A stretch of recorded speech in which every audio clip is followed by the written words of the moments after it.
Hello అండి. అందరికీ నమస్కారం. అందరూ ఎలా ఉన్నారు? Welcome to my YouTube channel 'Chaitanya's Vishleshana'. ఈరోజు మనం నరనారాయణులు అంటే ఎవరు? అసలు ఈ కర్ణుడు, అర్జునుడు వీళ్ళు ఎక్కడి నుంచి వచ్చారు? వీళ్ళ మధ్యలో ఎందుకింత శత్రుత్వం ఉంది? వీళ్ళ కథ ఎక్కడి నుంచి మొదలైంది అనేది మనం ఈ వీడియోలో వివరంగా తెలుసుకుందాం. అష్టాదశ పురాణాలలో ఒకటైన పద్మపురాణం ప్రకారం సృష్టి ఆరంభంలో బ్రహ్మదేవుడికి 5 తలలు ఉండేవి. ఆ 5 తలల్లో ఒక తలతో శివుణ్ణి చూసి ఒకసారి హేళనగా నవ్వాడు. దానికి కోపం వచ్చిన శివుడు తన గోరుతో బ్రహ్మ తలను పీకేశాడు. ఆ సమయంలో బ్రహ్మ నుదిటిపై చెమట వచ్చింది. ఆ చెమటను నేలపై వేసిన వెంటనే విల్లు, బాణాలు, 1000 కవచాలు ధరించిన ఒక అసురుడు బయటికి వచ్చాడు. అతని పేరు సహస్రకవచుడు. బ్రహ్మ అతన్ని చూసి, ఇతడు దుర్మార్గుడు, ఎవరో వాడిని చంపాలి అని అన్నాడు. ఆ సహస్రకవచుడు భయంకరంగా ఉండటంతో శివుడు పారిపోయి విష్ణువు వద్దకు శరణు కోరాడు. విష్ణువు సహస్రకవచుణ్ణి ఒక్కసారి గట్టిగా కేక వేశాడు. ఆ శబ్దం తట్టుకోలేక సహస్రకవచుడు మూర్ఛపోయాడు. అప్పుడు విష్ణువు శివుణ్ణి పిలిచి ఏదైనా వరం కోరుకో అని అన్నాడు. శివుడు తన కపాలాన్ని చాచి భిక్ష ఇవ్వు అని అడిగాడు.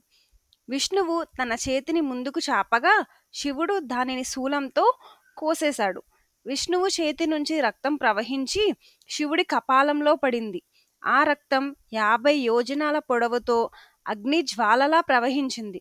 1000 దివ్య సంవత్సరాలు శివుడు ఆ రక్తాన్ని భిక్షగా స్వీకరించాడు. చివరికి కపాలం నిండినప్పుడు ఆ రక్తాన్ని శివుడు వేలుతో మదించాడు. అప్పుడు అందులో నుంచి ఒక మహాపురుషుడు కిరీటం ధరించి విల్లు, బాణాలు పట్టుకొని బయటకు వచ్చాడు. అప్పుడు శివుడన్నాడు, ఇతడే నరుడు. రాబోయే కాలంలో నారాయణుడితో కలిసి నరనారాయణులుగా ప్రసిద్ధి పొందుతారు.